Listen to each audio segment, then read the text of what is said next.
Assalamualaikum warahmatullahi wabarakatuh. Perkenalkan, saya Ahmad Bagas Ananto Nanda Pratama, NIM 1704311000072.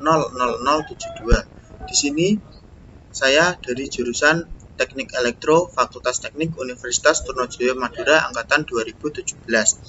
Saya akan mempresentasikan hasil kerja praktik saya selama 1 bulan di ULTK Babat dengan judul Analisa Pemeliharaan 2 tahunan sirkuit breaker pada gardu induk unit ULTK Babat dengan dosen pembimbing Riza Alvita, STMT, dan dosen pembimbing lapangan Pak Mutnyo.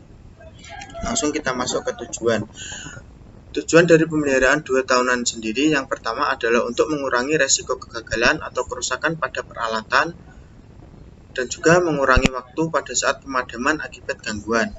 Lalu yang kedua adalah untuk memperpanjang kelangsungan peralatan, yang ketiga untuk meningkatkan keefisienan pada peralatan, dan yang keempat untuk meningkatkan keamanan dari sistem kerja peralatan itu sendiri.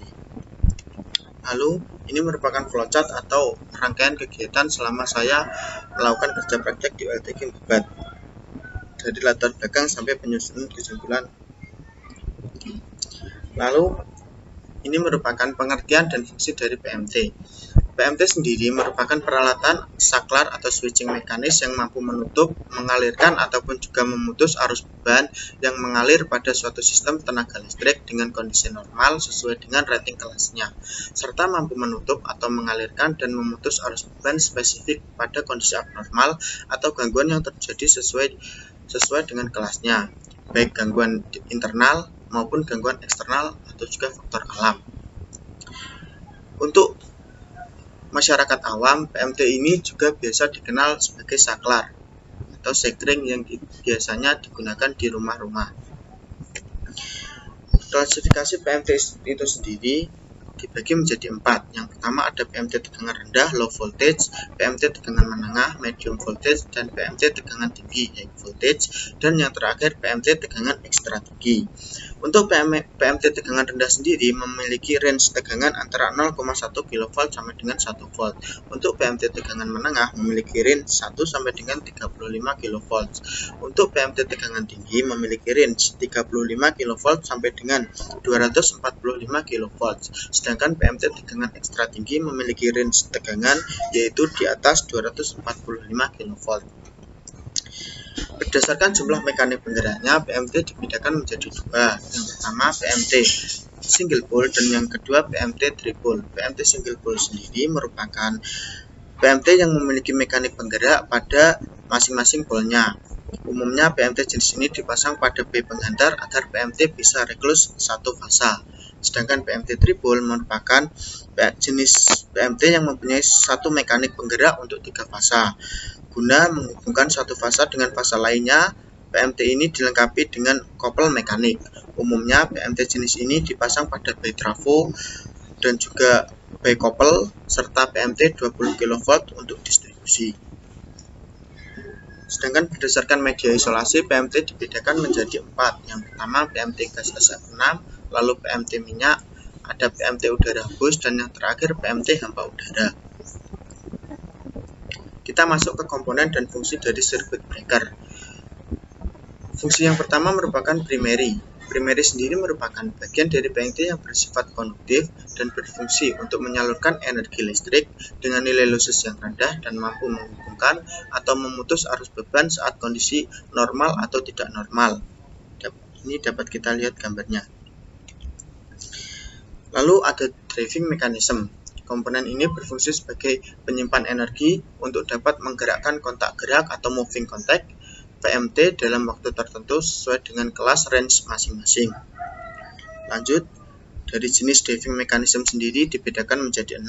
Ada penggerak pegas, spring driver, penggerak pilin helical spring, penggerak gulung scroll spring, penggerak hidrolik, penggerak pneumatik, dan yang terakhir SF6 gas dinamik. Lalu kita masuk ke fungsi secondary. Subsistem secondary berfungsi mengirim sinyal kontrol atau trigger pengingat untuk mengaktifkan subsistem mekanik yang pada waktu yang tepat. Subsistem secondary ini terdiri dari lemari mekanik kontrol dan terminal dan wiring kontrol. Lemari mekanik atau kontrol ini memiliki fungsi untuk melindungi peralatan yang memiliki tegangan rendah atau sebagai tempat secondary equipment. Lalu terminal dan wiring control sebagai terminal wiring control PMT serta memberi trigger atau pengingat pada mekanik penggerak untuk operasi PMT. Lalu kita masuk ke terminal utama. Terminal utama ini merupakan bagian dari PMT yang merupakan titik sambung atau koneksi antara PMT dengan konduktor luar dan berfungsi untuk mengalirkan arus dari atau ke konduktor luar. Dapat kita lihat pada gambar. Ini merupakan PMT dan ini konduktor luarnya.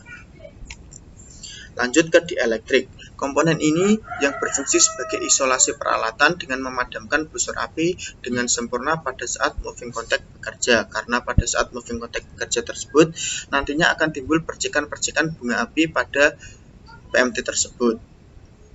Lalu ada isolator.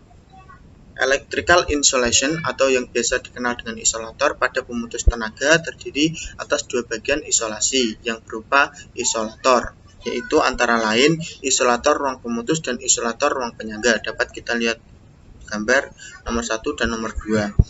Untuk yang pertama adalah isolator ruang pemutus. Isolator ruang pemutus merupakan isolator yang berada pada ruang pemutus, dan isolator penyangga isolator yang berada pada penyangga. Lalu kita masuk ke media pemadam busur api. Di media pemadam busur api ini berfungsi sebagai media untuk memadamkan busur api yang timbul akibat PMT bekerja membuka atau menutup. Yang seperti tadi akan mengeluarkan percikan-percikan bunga api. Ini dibedakan menjadi yang pertama pemadam busur api dengan gas SF6. Media gas SF6 ini yang paling umum digunakan di Indonesia, khususnya di PLN yang berada di Indonesia. Karena media ini merupakan tipe tekanan tunggal, di mana selama operasi membuka atau menutup PMT, gas SF6 nantinya akan ditekan ke dalam suatu tabung atau silinder yang menempel pada kontak bergerak. Lalu, yang kedua ada pemadam busur api dengan oil atau minyak. Media jenis ini biasanya digunakan mulai dari tegangan menengah 6 kV sampai dengan tegangan ekstra tinggi 425 kV dengan arus nominal 400 ampere sampai dengan 1250 ampere dengan arus pemutus simetris 12 kV sampai 50 kV.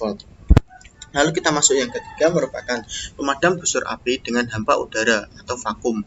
Prinsip kerjanya sendiri apabila terjadi busur api dan nantinya busur api itu akan dihisap oleh lata vakum tersebut sehingga busur api tidak menyebabkan kerusakan yang berlanjut ke komponen-komponen lainnya. Nah, langsung kita masuk ke pengujian 2 tahunan circuit breaker atau yang biasa dikenal dengan shutdown measurement pada PLN itu sendiri. Yang pertama, ada 6. Yang pertama pengukuran tahanan isolasi, yang kedua pengukuran tahanan kontak, yang ketiga dan 4 pengukuran keserampakan kontak buka dan tutup fasa RST, lalu ada pengujian kualitas gas SF6, dan yang terakhir pengujian tahanan pentanahan PMT dari sumber SKDIR 0520/2-DIR/2014.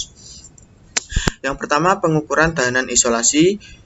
Untuk pengukuran tahanan isolasi pada PMT ini pada dasarnya pengujian isolasi ini merupakan untuk mengetahui besarnya arus yang terjadi antara bagian yang bertegangan dengan terminal yang tidak bertegangan. Untuk pengukuran tahanan isolasi ini dilakukan 3 kali pengukuran. Yang pertama antara kontak utama atas dengan ground, yang kedua kontak utama bawah dengan ground, dan yang terakhir antara kontak utama atas dan kontak utama bawah. Semua ketiga pengukuran ini dilakukan pada posisi PMT open dengan besar isolasi yang menjadi standar adalah 1 mikroohm per 1 kV, yang artinya 150 kV nilai minimumnya adalah 150 mikroohm atau lebih baiknya di atas 150 mikroohm. Dan kita inputkan tegangan sebesar 5 kV DC untuk posisi pengukuran sisi primer terhadap ground. Untuk pengukuran tahanan isolasi ini kita juga melakukan pengukuran pada saat posisi PMT close untuk melihat besaran isolasi antara pole yang bertegangan dengan ground. Lalu kita masuk ke pengukuran tahanan kontak yang kedua. Pengukuran tahanan kontak yang harus kita mengerti pada proses pengukuran ini adalah kita memastikan bahwasanya kontak diam dan kontak bergerak di dalam PMT atau di dalam tabung itu terhubung dengan baik. Dengan standar yang kita pakai, nilai tahanan kontak yang baik adalah 50 mikroohm per 120% atau 120% dari nilai FAT. PMT harus dalam keadaan close. Nah, berapa besar potensial yang dihasilkan ketika kita menginputkan arus sebesar 100 ampere? Nah, itu adalah nantinya hasil yang kita hitung dari pengukuran tahanan kontak itu sendiri. Lalu yang ketiga dan empat adalah pengujian keserampakan kontak buka fasa RST. Nah, dari pengukuran ini berfungsi atau bertujuan untuk mengetahui waktu kerja PMT secara individu. Satu, untuk menentukan keserampakan PMT pada saat menutup maupun membuka. Nah, untuk PMT single pole sendiri harus mampu trip satu fasa saat terjadi gangguan satu fasa dan dapat reclose kembali. Untuk deviasi nilai maksimum yang diizinkan pada standar PLN untuk tegangan 150 kV adalah kurang dari 10 detik proses reclose dari PMT itu sendiri. Nah, untuk pengukuran tahanan pentahanan ini sudah dilakukan dengan pengukuran tahanan kontak dan juga tahanan isolasi. Dan untuk pengukuran kualitas gas SF6 itu dilakukan penghitungan gas bocor pada gas SF6 itu sendiri. Nah, cukup sekian presentasi dari saya. Semoga bermanfaat bagi kita semua. Kurang lebihnya saya mohon maaf yang sebesar-besarnya. Bila taufiq wal hidayah, wassalamualaikum warahmatullahi wabarakatuh.